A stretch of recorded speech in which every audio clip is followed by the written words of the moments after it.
Fala aí pessoal, tudo bem com vocês? Espero que sim.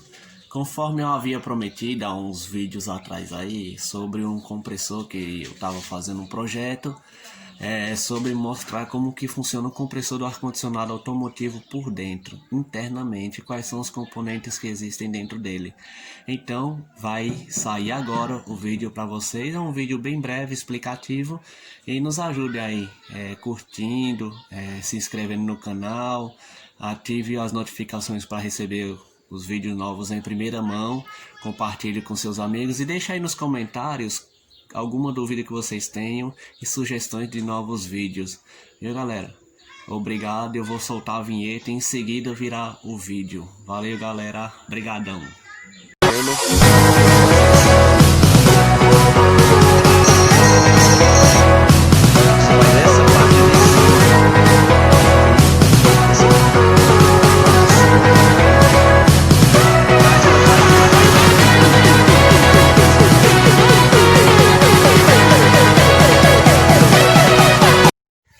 Então, galera, como eu havia prometido em outro vídeo, eu fiz este compressor, né?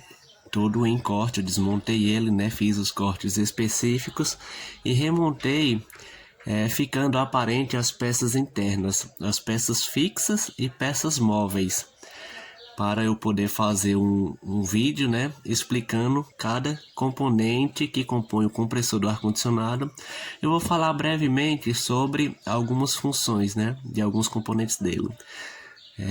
Logo mais na frente eu vou fazer um vídeo completo falando de todo o sistema do ar-condicionado, mas esse vídeo vai ser falando sobre o compressor. Vamos lá, começando. Eu tenho aqui esse daqui, todo montado, né, que eu vou usar como exemplo. É um outro tipo de compressor, mas a função é a mesma, muda algumas particularidades. Depois vai vir um vídeo falando só desse tipo de compressor, que ele é um compressor variável, CVC, conhecido como CVC.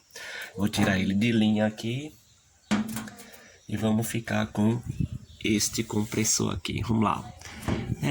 Um resumo bem rápido.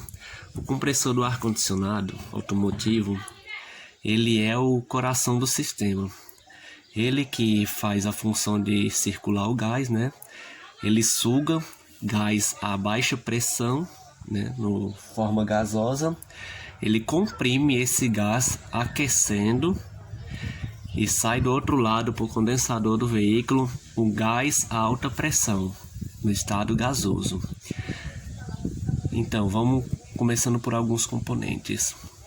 Aqui, internamente, nós temos os pistões. Nesse compressor são 3 pistões, só que ele como se valesse por 6, porque ele as duas faces, né, como vocês podem ver, elas comprimem, né? Elas succionam, né? Suga o gás e também comprime os dois lados. Vou pegar um close aqui, ó. Vou rodar aqui o espelho, ó, tá vendo? Enquanto um tá fazendo a sucção, o outro tá fazendo a compressão. Nós temos esse eixo lá, né? Que ele faz o pistão subir e descer. Ele é um compressor de compressão fixa. Ele trabalha sempre em forma máxima, né? Ele sobe, desce, ele sobe e desce.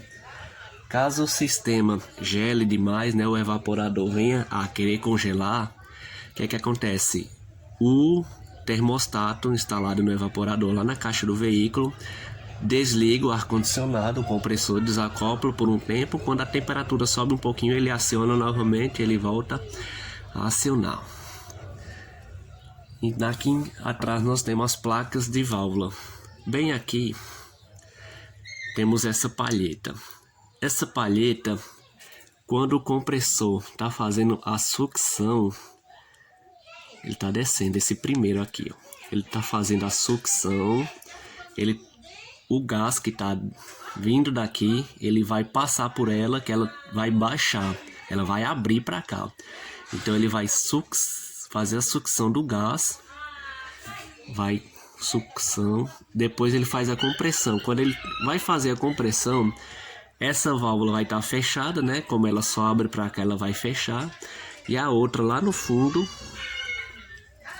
bem aqui, ó, pronto, deu para ver aqui lá, vai sair para o outro lado aqui da frente. Ele já vai sair a alta temperatura, pois o pistão já empurrou ele com força total para vir para cá. Ele vai sair a alta temperatura aqui. Aqui é feita a sucção e aqui é feita a descarga, que vai para o condensador, desculpe. E aqui é a que vem do evaporador, o gás já gelado, que já trocou o calor lá dentro do habitáculo do veículo. Temos aqui um selo, que nada mais é que um retentor para evitar que o fluido refrigerante e o óleo vaze para fora, né? Pois temos esse eixo que é acoplado um espelho e é acoplado aqui atrás logo a polia. Entre a polia e o compressor nós temos a bobina, conhecido também como magneto, né? Bobina do compressor. Ele tem um enrolamento com várias voltas de fio que gera uma certa resistência, que quando é energizado ele gera um campo magnético fazendo o acoplamento da embreagem do compressor. O que é esse acoplamento? Você dá partida no seu carro, o motor entra em funcionamento. Se você não ligou o ar-condicionado, só vai ficar girando a polia de fora. O espelho que faz os pistões mexendo lá não vai girar. Você apertou o botão do ar-condicionado, tá tudo ok com o seu veículo, ele vai gerar um campo magnético aqui e a embreagem do compressor ela vai acoplar. Ela vai colar esse espelho junto com a polia. Aí vai rodar completamente. Aí sim vai iniciar o ciclo de trabalho do fluido refrigerante. Na polia temos um rolamento. Temos duas placas de válvula, 3 pistões, que como eu falei, é como se funcionasse 6 pistões, pois as duas faces elas trabalham, ok?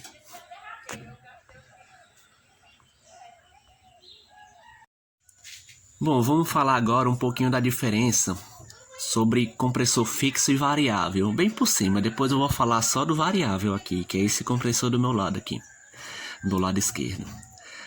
Aqui na minha direita, vocês podem ver que o eixo, ele sobe e desce, sobe e desce. Ele não tem outra posição de trabalhar. Ele trabalha em fluxo máximo direto. Quando o evaporador vai sofrer o congelamento, o termostato é acionado e o compressor é desligado por algum momento. No compressor variável, tem um eixo parecido com esse, só que ele é móvel. Ele pode trabalhar em fluxo máximo, subindo e descendo. Quando vai acontecer o congelamento do evaporador, não tem termostato que vai fazer o desligamento do mesmo. Pela válvula torre, essa válvula localizada no fundo do compressor, ele tem a função de, de acordo com a temperatura do fluido, ele modificar a sua pressão e fazer com que o disco ele incline mais para vazão total, quando o evaporador está longe de atingir a temperatura de congelamento, e quando ele vai atingir a temperatura de congelamento ele vem para fluxo mínimo, ele fica praticamente reto, então não tem compressão nenhuma, os pistões vão rodar sem compressão. Quando a temperatura do evaporador sobe mais um pouco, a válvula torre já muda a pressão automaticamente, fazendo com que o eixo trabalhe em fluxo máximo ou médio, vai depender de acordo com o uso do veículo. Aqui podemos ver mais detalhado o conector da bobina, o magneto, e aqui temos a polia.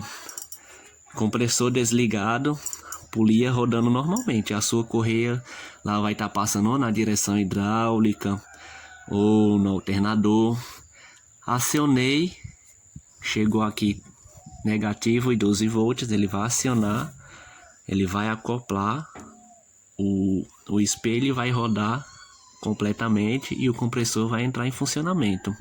Existem Fora isso aqui é uma válvula torre mecânica. Existe uma válvula torre eletrônica. Infelizmente eu não tenho aqui um compressor desse ainda, mas assim que eu conseguir eu vou fazer um vídeo falando também.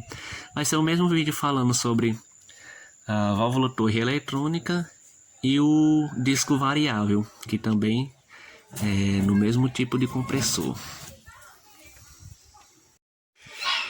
Então, galera, o conjunto de embreagem do compressor se constitui por 3 itens, né? Que é a bobina, que vai gerar o campo magnético para o acoplamento, a polia, que vai passar a correia, e o cubo, a embreagem, que vai fazer o acoplamento. Ele vai estar lá desligado, vai estar desacoplado aqui. Quando acoplar, vai chegar o campo magnético, né? 12 volts ou 24 volts, dependendo. Esse do fio verde foi retirado de uma máquina escavadeira, era 24 volts. E geralmente o que é vermelho e preto, ou marrom e preto, é 12 volts, mas vale ressaltar que dependendo de fabricante pode haver alterações. Então vamos ficar atento quanto a isso. Tem alguns testes que é feito na bobina, né? Se ela der problema, alguma coisa do tipo, você tem como realizar um teste nela. E qual é esse teste? Medindo a resistência. Você vai utilizar um multímetro na escala ohms, né? Resistência, e vai medir a resistência do enrolamento. A resistência do enrolamento da bobina 12 volts é em torno de 3,5 ohms. Dependendo da temperatura ambiente que você esteja, ele pode alterar um pouquinho para mais ou para menos, mas estando próximo, tá ok. 24 volts é em torno de 20 ohms. Também, de acordo com a temperatura ambiente em que você se encontra, ele pode alterar um pouquinho para mais ou para menos. Então, pessoal, vamos simular aqui fazendo a medição da resistência desse compressor que eu tenho aqui à minha esquerda. Ele é um compressor 12 volts. Vamos fazer a medição para vocês entenderem como é que é realizada o teste de resistência. Um multímetro normal. Vamos escolher na escala de resistência. Como o valor que a gente espera seja em torno de 3,5 ohms, colocamos na escala de 200 ohms. Como todos sabem, ou quem não sabe, algum treinamento de elétrica, um curso de elétrica, você vai ficar ciente. Os cabos do multímetro ele tem uma resistência. Alguns têm a função de você zerar ele no próprio multímetro, mas esse meu não tem. O que a gente faz? Encosta uma ponta na outra e sabemos quanto de resistência tem nos cabos. Aqui está dando 0,2 ohms mais ou menos. Quando nós fizemos a medida no componente, a gente vai abater esse valor. Então vamos lá para o componente, vamos colocar a ponta de prova nos terminais. No caso, no veículo, você desconecta lá do veículo o conector, vai conectar com o componente desligado.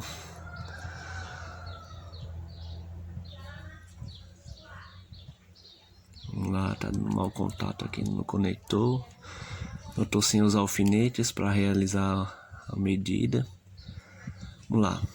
2,9 ohms menos os 0,2 está dando em torno de 2,7 ohms. É uma diferençazinha, só que de acordo com a temperatura ambiente que você encontra, se é um ambiente muito quente, um ambiente muito frio, ele pode sofrer alteração. Como é uma alteração pequena, pode realizar o teste no veículo de acionamento, se está chegando nos 12 volts, que não vai ter problema, ele vai acionar normalmente com essa medida.